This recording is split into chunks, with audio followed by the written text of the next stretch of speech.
दूसरा के छठा क्वेश्चन है इसमें एक्स क्यूब माइनस में 13x माइनस में है 12, यानी कि इसका गुणनखंड ज्ञात करना है।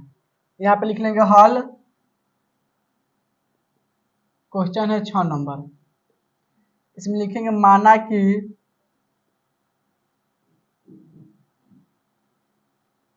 पी एक्स बराबर, यानी कि जिसका गुणनखंड निकालना है उसको मान लेंगे पी एक्स। पी एक्स इसमें हो जाएगा एक्स क्यूब माइनस में 13x माइनस में 12। इसका गुणनखंड ज्ञात करना है तो सबसे पहले इसका एक गुणनखंड ज्ञात करेंगे। तो एक गुणनखंड कैसे ज्ञात करते हैं, यानी कि इसमें अचर पद है माइनस में 12, तो इसका गुणनखंड हो जाएगा plus minus 1 plus minus 2 plus minus 3 plus minus 4 plus minus 6 plus minus 12 हो जाएगा। माइनस 12 जो है इस सबसे क्या होगा, कट जाएगा। इतने से समझ में आ गया। अब देखो पी एक्स माने हुए इस बहुपद को, अब इसमें एक्स जगह पर प्लस माइनस 1 रख के चेक कर सकते हैं। Plus minus 2 plus minus 3 plus minus 4 plus minus 6 plus minus 12।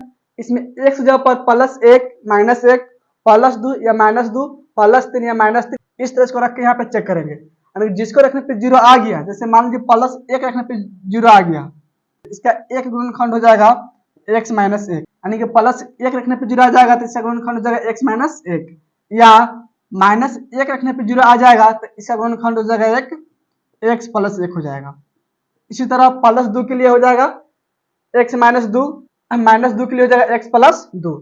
तो फिर इसको चेक करेंगे, देखो कि प्लस 1 रखने पे 0 नहीं आने वाला है, माइनस 1 रखने पे 0 चला गया, तो यहाँ पे लिखेंगे p माइनस 1 बराबर p माइनस 1, यानी कि इसका मतलब हुआ इसमें जहां जहां x वहां पे क्या लिखेंगे, अब माइनस 1 लिख के इसको हल करेंगे। तो जब माइनस 1 के क्यूब, फिर माइनस 13 गुना में x है, x जब लिखेंगे माइनस में 1 फिर माइनस 12, यहाँ पे लिखेंगे बराबर माइनस 1 के क्यूब कितना होगा, माइनस में 1, तो इसको जब क्या लिख लेंगे, माइनस 1 लिख लेंगे। अब देखो माइनस 13 से गुना होगा माइनस 1 में, तो क्या हो जाएगा, प्लस में 13 हो जाएगा। फिर माइनस 12 के लिखेंगे माइनस 12। देखो प्लस में 13 अकेले हैं तो प्लस 13 लिख लेंगे, माइनस 1 माइनस 12 हो जाएगा माइनस में 13, दोनों घट हो जाएगा 0, यानी कि माइनस 1 रखने पे क्या हो गया, 0 आ गया। इसका मतलब क्या हुआ कि x प्लस 1 जो है इस बहुपद का एक गुणनखंड हो जाएगा। अतः x plus 1 x cube minus 13x minus 12 का एक गुणनखंड है। अब यहाँ पे क्वेश्चन लिखेंगे दोबारा, एक्स क्यूब माइनस में 13x माइनस में 12। अब देखो ध्यान से, यहाँ पे लिखा हुआ है एक्स क्यूब, क्या लिखा हुआ है, एक्स क्यूब, और इसको हमको लाना है एक्स, यानी कि एक्स क्यूब के लाना है एक्स। तो इसमें से हम कॉमन कर सकते हैं एक्स स्क्वायर, क्या कॉमन कर सकते हैं, एक्स स्क्वायर। और इसमें से हम एक्स स्क्वायर कॉमन करेंगे तो इसमें क्या बचेगा, एक्स बचेगा। इस एक्स स्क्वायर में गुना कर देंगे अब एक्स प्लस 1 से, एक्स प्लस 1, इसको गुना करने पर जाएगा एक्स क्यूब प्लस हो जाएगा एक्स स्क्वायर, यानी कि यहाँ पे लिखेगा बराबर एक्स क्यूब प्लस में एक्स स्क्वायर। अब देखो इस क्वेश्चन में कहीं एक्स स्क्वायर नहीं है, नहीं ना है, और यहाँ पे हम लिखे प्लस में एक्स स्क्वायर, यानी कि यहाँ पे फिर से लिखेगा माइनस में एक्स स्क्वायर। अब देखो यहाँ पे माइनस एक्स स्क्वायर हो गया, अब माइनस एक्स स्क्वायर का लाना है एक्स, क्या लाना है, एक्स। तो इसमें से कॉमन कर सकते हैं माइनस में एक्स, क्या कॉमन कर लेंगे, माइनस में एक्स। अब इस माइनस एक्स में गुना कर देंगे एक्स प्लस एक्स से, एक्स प्लस एक्स से, इसको गुना करना पड़ेगा माइनस में एक्स स्क्वायर माइनस में एक्स। अब देखो ध्यान से, यहाँ पे माइनस में एक्स स्क्वायर लिखा हुआ है कि नहीं, माइनस में एक्स लिखेंगे, यहाँ पे क्या लिखेंगे अब, माइनस में एक्स। देखो क्वेश्चन में लिखा हुआ माइनस में 13x है, और यहाँ पे हम लिखे माइनस में x, यानी कि यहाँ पे आप फिर लिखेंगे माइनस में 12x, ताकि दोनों जुटे क्या हो जाए, माइनस में 13x, और माइनस 12 के लिखेंगे माइनस में 12। इसको जैसे कॉमन करेंगे, यहाँ पे लिखेंगे बराबर, देखो इस दोनों में से कॉमन क्या मिलेगा, इस दोनों में से कॉमन मिलेगा एक्स स्क्वायर, तो एक्स स्क्वायर कॉमन कर लेंगे, इसमें बचेगा x प्लस में 1।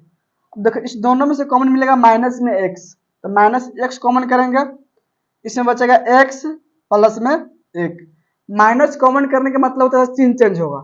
जैसे यहाँ पर माइनस है तो प्लस में हो जाएगा, ये भी माइनस में है तो प्लस में हो जाएगा। और एक्स स्क्वायर में से कॉमन करेंगे एक्स तो इसमें बचेगा एक्स, और एक्स में से कॉमन कर लेंगे एक्स तो इसमें बचेगा एक। इतना समझ में आ गया। अब देखो इस दोनों में से कॉमन कर लेंगे माइनस में 12, माइनस 12 कॉमन करेंगे इसमें क्या बचेगा प्लस में एक्स, यानी कि एक्स हो जाएगा, और प्लस में एक तो लिख लेंगे प्लस में एक। इतना से समझ में आ गया।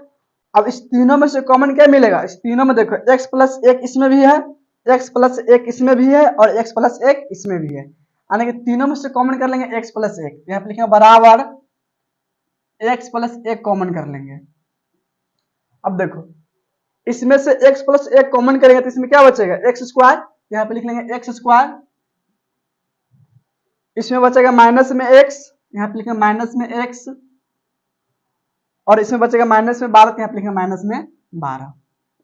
इतना से समझ में आया कि नहीं। अब देखो यहाँ पे द्विघात बहुपद, अब इसका गुणनखंड करेंगे। इसको क्या कर सकते हो, अब इसको गुणनखंड कर लेंगे तो यहाँ पे क्वेश्चन बन जाएगा अब एक्स स्क्वायर माइनस में एक्स माइनस में 12, इसको गुणनखंड करेंगे। देखो तो स्क्वायर प्लस अचर पद में गुना करते हैं, तो गुना करने पर जैसे माइनस में 12 एक्स स्क्वायर।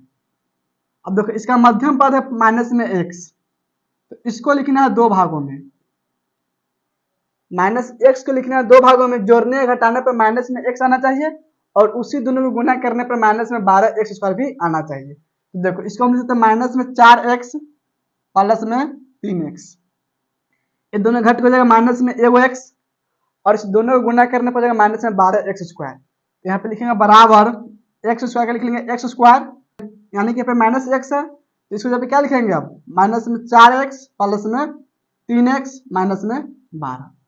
अब देखो यहाँ पे लिखेंगे बराबर, अब देखो इस दोनों में से कॉमन क्या मिलेगा, इस दोनों में से कॉमन मिलेगा x, तो x कॉमन कर लेंगे, इसमें बचेगा x माइनस में 4। अब देखो इस दोनों में से कॉमन मिलेगा 3, प्लस में 3 कॉमन करेंगे तो इसमें बचेगा x माइनस में 4। अब देखो इस दोनों में से कॉमन क्या मिलेगा, x माइनस 4 इसमें भी है और x माइनस 4 इसमें भी, यानी दोनों में से कॉमन मिलेगा x माइनस 4, तो x माइनस 4 कॉमन कर लेंगे, इसमें क्या बचेगा x और प्लस में 3। जो द्विघात बहुपद है इस गुणनखंड को हम इतना लिख सकते हैं, और यही चीज यहाँ पे लिखा हुआ है तो इसी को जगह पर हम इतना भी लिख सकते हैं। यहाँ पे लिखेंगे बराबर अब x प्लस एक लिख लेंगे, अब इसको नहीं लिखेंगे, इसको जगह पे लिख लेंगे अब x माइनस 4, x माइनस 4 और इंटू में x प्लस 3, हो जाएगा छठा का आंसर, यानी कि गुणनखंड हो जाएगा। इतना समझ में इसमें आ गया। यहाँ तो इसमें समझ में आ गया, नोट करो तो इसको। देखो 6 नंबर क्वेश्चन समझ में आ गया। 7 नंबर क्वेश्चन है, इसमें एक्स क्यू माइनस में 8 एक्स स्क्वायर प्लस में 17 एक्स माइनस में है 10। देखो यहाँ पे लिख लेंगे माना कि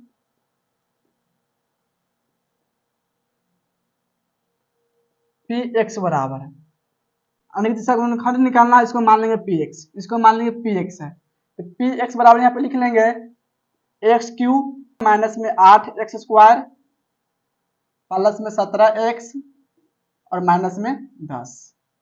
देखो सबसे पहले इसमें करना क्या है, इसका एक गुणनखंड निकालेंगे, तो एक गुणनखंड कैसे निकालेंगे, अचर पद का गुणनखंड चेक करेंगे। अचर पद से माइनस 10 है, इसका गुणनखंड हो जाएगा plus minus 1 plus minus 2 plus minus 5 plus minus 10। अब देखो यहाँ पर जो गुणनखंड है यहाँ, इस गुणनखंड को इस पी एक्स में डालेंगे, यानी कि प्लस 1 डालेंगे, 0 आ गया तो इसका गुणनखंड हो जाएगा x माइनस 1, माइनस 1 डालेंगे अगर 0 आ गया हल कर रहे हैं इसका गुणनखंड हो जाएगा x प्लस 1। P1 बराबर P1, यानी कि x जहाँ पे क्या लिख देंगे 1 लिख के इसको चेक करेंगे, तो इसमें भी जहाँ जहाँ x वहाँ पे क्या लिख लेंगे 1 लिख के इसको हल करेंगे। यहाँ पे लिखा है एक्स क्यू, यानी कि 1 के क्यू हो जाएगा, फिर माइनस में 8 गुना में होगा एक्स स्क्वायर यानी कि 1 के स्क्वायर, फिर प्लस में है 17 गुना में x है, तो यहाँ पे लिखेंगे 1 माइनस में 10, यहाँ पे लिखेंगे बराबर 1 के क्यू 1 हो जाएगा, फिर माइनस 1 के स्क्वायर 1 होगा और x गुना 8 में तो हो जाएगा 8, फिर प्लस में लिखेंगे 17 एकम 17 और माइनस में 10। देखो ये 1 प्लस में है और 17 प्लस में जाएगा 17 1 18, माइनस में 8 है माइनस में 10 माइनस में 18 हो जाएगा, दोनों घट के हो जाएगा 0। इतना समझ में आया कि नहीं? यानी कि प्लस 1 रखने पे 0 आ गया है, तो इसका मतलब क्या हुआ? इसका मतलब हुआ कि x माइनस 1 जो है इसका एक गुणनखंड हो जाएगा। तो नीचे हम लिखेंगे अतः x minus 1 x Q minus 8x square plus 17x minus 10 का एक गुणनखंड है। यानी कि इसका एक गुणनखंड हो गया x माइनस 1 हो गया। इतना समझ में आ गया? एक्स क्यू माइनस में 8x स्क्वायर प्लस में 17x और माइनस में 10। अब देखो यहाँ पे लिखा हुआ है एक्स क्यू, क्या लिखा हुआ है? X Q. इस एक्स क्यू को हमको लाना है एक्स, क्या लाना है? एक्स। तो एक्स क्यू में से कॉमन क्या कर लेंगे हम? इसमें से कॉमन कर सकते हैं एक्स स्क्वायर। देखो एक्स स्क्वायर कॉमन करेंगे तो क्या बचेगा? इसमें एक्स बचेगा। अब इस एक्स स्क्वायर में गुना कर देंगे एक्स माइनस एक्स से। किससे गुना कर देंगे? एक्स माइनस एक्स से। तो गुना करने पर जाएगा एक्स, गुना करने पर जाएगा एक्स क्यू माइनस में एक्स स्क्वायर। अब इसी को यहाँ पे लिख लेंगे, यहाँ पे लिखेंगे बराबर एक्स क्यू माइनस में एक्स स्क्वायर। इतना से समझ में आया कि नहीं? लेकिन देखो क्वेश्चन में क्या लिखा हुआ है? माइनस में 8x स्क्वायर, और यहाँ पर हम लिखे हैं माइनस में एक्स स्क्वायर, अब माइनस में 7x स्क्वायर, ताकि दोनों क्या हो जाएगा? माइनस में 8x स्क्वायर हो जाएगा। इतना समझ में आ गया? अब देखो यहाँ पर हो गया माइनस में 7x स्क्वायर, क्या हो गया? माइनस में 7x स्क्वायर। इसको लाना है x, इसमें से कॉमन क्या करेंगे? इसमें से कॉमन कर लेंगे माइनस में 7x। अब इसमें गुना कर देंगे x माइनस एक्स से, x माइनस एक्स से। तो गुना करना पड़ेगा माइनस में 7x, माइनस में 7x स्क्वायर और प्लस में 7x। अब देखो यहाँ पर माइनस में 7x स्क्वायर लिखा हुआ है, यहाँ पे लिखेंगे प्लस में 7x लिख लेंगे। इतना समझ में आया कि नहीं? लेकिन क्वेश्चन में क्या लिखा हुआ? प्लस में 17x। इसका मतलब हुआ इसमें लिखेंगे प्लस में 10x। अब दोनों जुटे क्या हो जाएगा? प्लस में 17x हो जाएगा और माइनस 10 के लिख लेंगे माइनस 10। यहाँ तो समझ में आ गया? देखो इस दोनों में से कॉमन क्या मिलेगा? एक्स स्क्वायर, तो एक्स स्क्वायर कॉमन कर लेंगे, इसमें बचेगा एक्स माइनस में 1। देखो इस दोनों में से कॉमन क्या मिलेगा? इस दोनों में से कॉमन मिलेगा 7x, और चिन्ह कॉमन करेंगे माइनस का, यानी कि माइनस में 7x कॉमन कर लेंगे। और माइनस कॉमन करने का मतलब तो चिन्ह चेंज हो जाएगा, ये माइनस में है तो जाएगा प्लस में, और इसमें बचेगा x, तो यहाँ पे लिख लेंगे x, और यहाँ पे प्लस चिन्ह हो जाएगा माइनस के। 7x में 7x कॉमन करेंगे तो इसमें बचेगा 1, तो माइनस हो जाएगा 1। दोनों में से कॉमन कर लेंगे 10, प्लस 10 कॉमन करेंगे तो इसमें बचेगा x माइनस में 1। इस तीनों में से कॉमन क्या मिलेगा? इस तीनों में x माइनस 1 इसमें भी है, x माइनस 1 इसमें भी है, और x माइनस 1 इसमें भी है, यानी तीनों में से कॉमन कर लेंगे x माइनस 1। यहाँ पे लिखेंगे बराबर x माइनस 1। देखो इंटू में इसमें क्या बचेगा? इसमें बचेगा एक्स स्क्वायर, तो यहाँ पे लिख लेंगे एक्स स्क्वायर, फिर माइनस में हो जाएगा 7x, तो लिखेंगे माइनस में 7x, और प्लस में 10, तो लिख लेंगे प्लस में 10। अब देखो अब इसका गुणनखंड कर लेंगे, तो यहाँ पे लिखेंगे एक्स स्क्वायर माइनस में 7x प्लस में 10। इस स्क्वायर वाला से अचर पद में गुना करेंगे, तो गुना करने पर जाएगा प्लस में 10x स्क्वायर, और इसका मध्यम पद है माइनस में 7x।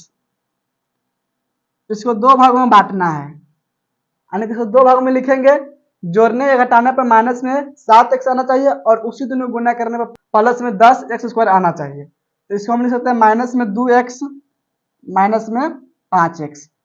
अब देखो या ऐसा भी लिख सकते हैं माइनस में 5x माइनस में 2x, किसी को पहले लिखें कोई दिक्कत नहीं है।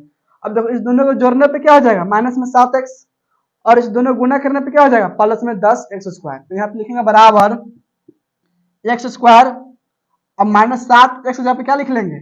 माइनस में 2x माइनस में 5x, और प्लस 10 के लिखेंगे प्लस में 10। यहाँ पे लिखेंगे बराबर, देखो इस दोनों में से कॉमन क्या मिलेगा? इस दोनों में से कॉमन मिलेगा x, इसमें बचेगा x माइनस में 2। देखो इस दोनों में से कॉमन मिलेगा 5, यानी कि माइनस 5 कॉमन करेंगे, इसमें बचेगा x माइनस में 2। अब इस दोनों में से कॉमन मिलेगा x माइनस 2, तो x माइनस 2 कॉमन कर लेंगे, इससे बचेगा x माइनस 5। यानी कि इसका मतलब है इसको हम इतना लिख सकते हैं। समझ में आया कि नहीं? यहाँ पे लिखेंगे बराबर x माइनस 1, और इसको जब पे क्या लिख लेंगे x माइनस 2 में x माइनस 5, सातवां का गुणनखंड यानी कि हो जाएगा आंसर। यहाँ तो समझ में आ गया, नोट कीजिए इसको।